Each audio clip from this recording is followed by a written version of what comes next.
శ్రీ గురుభ్యో నమ.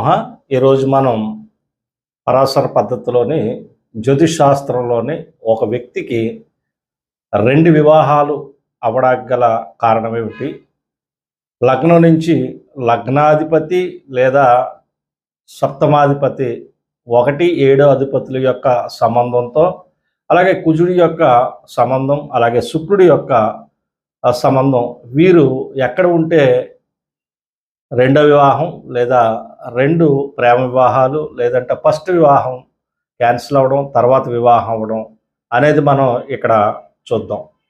మొదటగా నేను